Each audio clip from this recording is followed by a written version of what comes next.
تو آج ہے 11واں روزہ اور ہم سب کو سمجھ نہیں آ رہی کہ دن کیسے گزارا جائے۔ ظہر کی نماز کے بعد ٹائم ایسے چل رہا ہوتا ہے جیسے کسی محبوبہ کے ساتھ پارک میں چل رہا ہو۔ چھت سے بچوں کی کھیلنے کی آوازیں آئیں تو سوچا چھت پہ جا کے بچوں کے ساتھ پتنگ بازی کی جائے۔ وہاں جا کر پتہ چلا کہ ہمارے بچے تو دوسروں کی پتنگ کٹنے کے انتظار میں ہیں، لیکن میرا چہرہ بھی ان بچوں کے چہروں کی طرح آسمان کو دیکھنے لگ گیا۔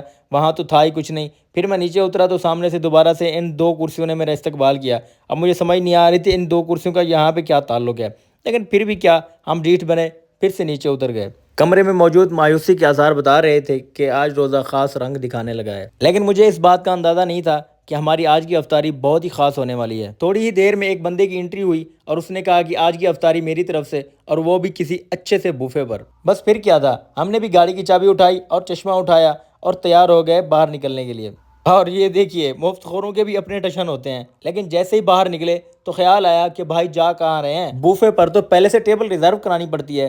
گاڑی میں بیٹھتے یہ ریسرچ شروع کر دی کہ آج کس ریسٹورنٹ پہ جایا جائے، لیکن ہمارے سامنے ایک اور مشکل کھڑی ہو گئی، کوئی بھی ریسٹورنٹ کال نہیں پک کر رہا تھا، اور اس دوران یہ بھی ڈر لگ رہا تھا کہ علی بھائی آج کی افطاری سے مکر نہ جائے۔ 5 سے 6 ریسٹورنٹس کو کال کی، لیکن کوئی بھی کال نہیں اٹھا رہا تھا۔ بغیر کسی ریزرویشن کے ہم لوگ چل پڑے ملتان کی طرف۔ وہ کہتے ہیں نا، لائف از انپریڈکٹیبل۔ جیسے ہی ہم اپنی سٹی سے باہر نکلے تو رمادہ ملتان کے نمبر سے کال آئی اور ہماری ٹیبل ریزرو ہو گئی۔ خوشی کے مارے پیٹرول بھی نہیں ڈلوایا تھا، تو رستے میں ہم نے پیٹرول ڈلوایا اور پھر سے ملتان کی طرف گاڑی بھگا دی۔ عصر کی نماز کے بعد ہم لوگ ملتان میں انٹر ہو چکے تھے۔ اب افطاری تک ٹائم گزارنے کے لیے ہمارے پاس لوفری کے سوا کوئی بھی چارہ نہیں تھا۔ افطاری کا ٹائم ہونے لگا تو ہم لوگ رمادہ انٹر ہوئے۔ ہوٹل کے اندر داخل ہوتے ہی اندازہ ہوا کہ آج رش معمول سے زیادہ ہے۔ گاڑی پارکنگ پر لگانے کے لیے لابی کے سامنے کھڑی کی اور کارڈ وصول کرتے ہی ہم لوگ بھاگ کھڑے ہوئے ہال کی طرف۔ لیکن یہ کیا، ہمیں تو اندازہ ہی نہیں تھا کہ 45 منٹ پہلے ہم ہال میں پہنچ گئے ہیں اور ریسٹورنٹ کے عملے کے سوا کوئی بھی وہاں پہ موجود نہیں ہے۔ لیکن اب کر بھی کیا سکتے تھے، اپنی ریزرو کی ہوئی ٹیبل کا پتہ کیا اور وہاں پر جا کر بیٹھ گئے۔ بوریت دور کرنے کے لیے واش روم میں گئے، وہاں پہ سیلفی لے کے باہر آ گئے، لیکن مجھے لگ نہیں رہا تھا کہ آج کا دن اتنی آسانی سے گزرے گا۔ ہال کے سپیکر سے آواز آئی کہ اپنی پلیٹیں اٹھائیں اور سٹارٹر وغیرہ لے لیں، اور یہاں ہم جیسے لوگ ہوتے ہیں کنفیوز، کیونکہ ہم چاہتے ہیں کہ ہم سارا سامان ایک ساتھ ہی کھا لیں۔ اس دفعہ سوچا کہ تھوڑی سی ہوشیاری کرتے ہیں، تھوڑی سی فش لی، 2 مرچی پکوڑے، 1 سموسہ اور ساتھ میں کٹلیس، تھوڑی سی فروٹ چاٹ اور بس تھوڑے سے دہی بھلے۔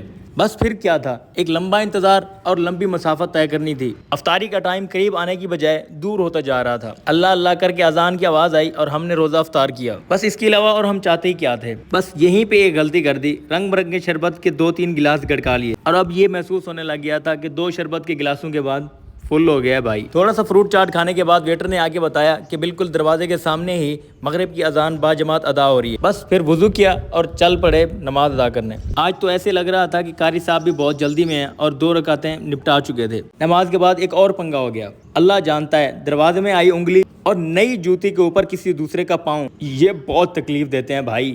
بس پھر اپنے جوتے پہنے اور پلاٹ کے سامنے ہی ہٹ کے نیچے بیٹھ گئے اور بار بار اس منحوس گھڑی کو یاد کرتے رہے جب کسی دوسرے کا پاؤں ہماری نئی نویلی جوتی کے اوپر آ گیا تھا۔ تھوڑی دیر باہر بیٹھنے کے بعد ہم نے فیصلہ کیا کہ دوبارہ ہال کے اندر جایا جائے، کیونکہ ہمیں اب بھوک بھی لگنے لگ گئی تھی۔ لیکن پھر وہی پنگا، ابھی تک کچھ بھی شروع نہیں ہوا تھا۔ ہم پھر باہر آ کر بیٹھ گئے۔ جیسے ہی باہر آئے تو پتہ چلا کہ یہاں بھی بیٹھ کر کھایا جا سکتا ہے، اور اتنے بہترین ویو کو چھوڑ کر ہم اندر کون سی جخ مار رہے تھے، اور یہ سب مجھے بتایا وہاں پر موجود ہوٹل کے ایک سٹاف ممبر نے۔ اس نے مجھے کہا whatever you eat wherever you want. میں نے کہا واو، وہ بھائی مجھے پہلے سے جانتا تھا اور اس کے ساتھ گپ شپ لگا کے اسے اللہ حافظ کہا۔ بس پھر کیا تھا، ہم بھی باہر کی چیزیں کھانا شروع ہو گئے۔ باہر سجی، افغانی پلاؤ، افغانی چکن کڑھائی، مٹن روسٹ، ملائی بوٹی، یہ سب چیزیں باہر ہی بن رہی تھیں۔ سجی کا ایک گرما گرم پیس اٹھایا اور ٹیبل پر آ کر بیٹھ گئے۔ سجی کے بعد ہم نے دنیا کی وہ ساری نعمتیں کھائیں جو آج رمادہ ملتان میں موجود تھیں، اور میں اس فراز بھائی کا دل سے شکریہ ادا کرنا چاہوں گا جس نے بار بار آ کر ہم سے پوچھا اور ہمیں بہترین طریقے سے سرو کرنے کی کوشش کی۔ میں یہ ویڈیو اس بھائی کے کنسرن کے ساتھ ہی اپلوڈ کر رہا ہوں اور میں نے اجازت لے لی تھی، تو کامنٹ باکس میں کسی کو بھی افینڈ ہونے کی ضرورت بالکل بھی نہیں ہے۔ اور سب سے آخر میں، میٹھا کھانے کی خواہش ہمیں کسی دن لے ڈوبے گی، لیکن مرتے کیا نہ کرتے، کھانا ہی پڑا۔ دنیا کا جتنا بھی عجیب و غریب میٹھا تھا وہ آج ہمیں اس ہوٹل میں دیکھنے کو مل گیا، اور ہم نے بھی ہر اس چیز پر ہاتھ صاف کیا جو ہمیں دکھنے میں اچھی لگ رہی تھی۔ جیسے ہی بل دینے کی باری آئی تو ہمارے ساتھ موئے موئے ہو گیا۔ ارے میں تو مذاق کر رہا تھا، کون سا میں نے اپنی جیب سے بل پے کرنا تھا، بل تو کسی اور نے دینا تھا۔ اب رات کے 8 بج رہے تھے اور ہم نے گھر واپس بھی جانا تھا۔ بس پھر جلدی سے باہر نکلے اور گاڑی کی چابی اٹھائی پارکنگ سے گاڑی لینے کے بعد ہم لوگ اپنے گھر کی طرف روانہ ہو گئے. تو یہ تھا میرا آج کا ولاگ. اگر آپ نے میرا چینل سبسکرائب نہیں کیا تو پلیز سبسکرائب کیجئے. Thank you. اللہ حافظ.